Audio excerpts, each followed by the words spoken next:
ایک انہوں نے پوچھا سالگرہ کی شرعی حیثیت کیا ہے؟ دیکھیں سالگرہ کی شرعی حیثیت مباح ہے، یعنی نہ گناہ نہ ثواب،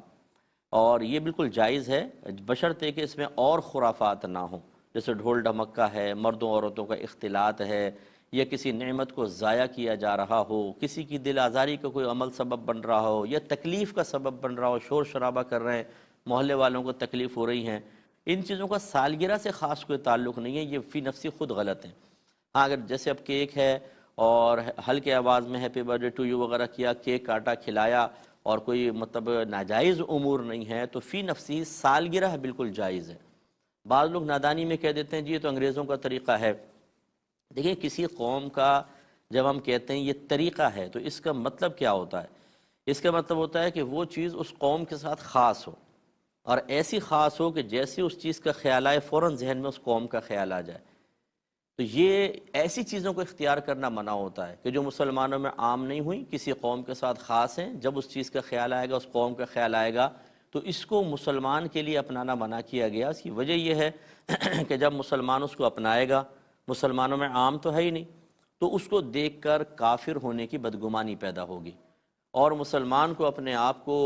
اس طرح پیش کرنا کہ لوگ اس کو کافر سمجھیں یا بدگمانی پیدا ہو، یہ صحیح نہیں ہے، اس لیے منع کیا گیا۔ یوں سمجھ لیں کہ جیسے انگریز بر صغیر پاک و ہند میں آئے تو یہ لوگ پینٹ شرٹ پہنتے تھے، ہمارے یہاں تو کوئی رواج ہی نہیں تھا اس کا، تو اگر کوئی دور سے پینٹ شرٹ پہنتا ہوا آ رہا ہوتا تو اس کو دیکھ کے کہتے جی گورا صاحب آ رہا ہے،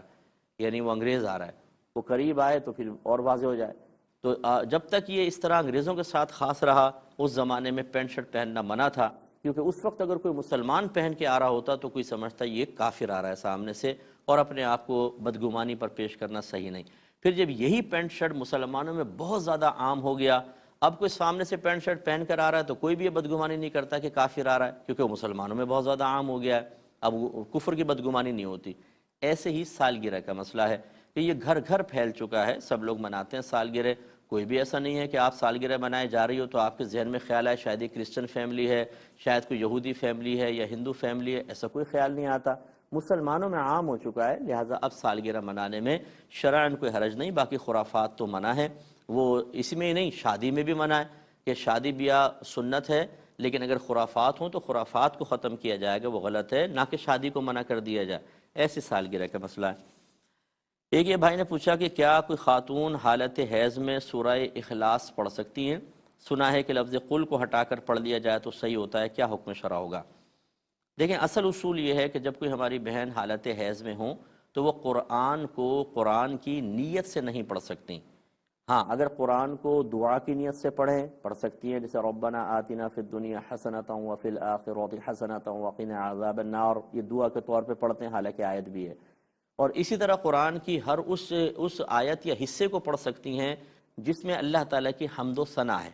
اور حمد و ثنا کی نیت سے کہ میں اللہ کی تعریف کر رہی ہوں، بس قرآن پڑھنے کی نیت نہ ہو بلکہ اللہ کی تعریف کرنے کی نیت ہو، مفہوم وغیرہ ذہن میں ہے تو جیسے آیت الکرسی یہ پوری کہ بہن حالت حیض میں اللہ کی صرف تعریف کی نیت سے، نہ کہ قرآن پڑھنے کی نیت سے کر سکتی ہیں۔ اب آ گیا سورہ اخلاص۔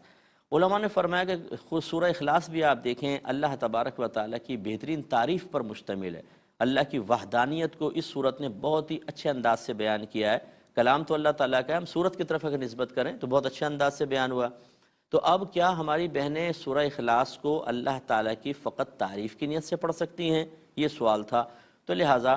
اگر لفظ قل کو شامل کر کے پڑھا جائے تو پھر چاہے وہ لاکھ تعریف اور حمد اور ثنا کی نیت کریں، لیکن لفظ قل سے اس کا قرآن ہونا متعین ہو گیا، کیونکہ اللہ تعالیٰ نے قرآن میں قل تو کوئی تعریفی جملہ تو نہیں ہے، اس کا مطلب یہ قرآن ہی پڑھ رہی ہیں، اب چاہے نیت کچھ بھی کریں وہ قرآن ہی کہلائے گا، تو منع ہوا۔ اس لیے علماء نے فرمایا کہ جب سورہ اخلاص کو کوئی حائضہ بہن اللہ تعالیٰ کی حمد و ثنا کی نیت سے پڑھیں تو لفظ قل کو ہٹا دیں، جب لفظ قل ہٹ گیا اب وہ پوری صورت جو ہے صرف تعریف اور ثنا پر مشتمل ہے، تو اب اس کا پڑھنا بالکل جائز ہوگا۔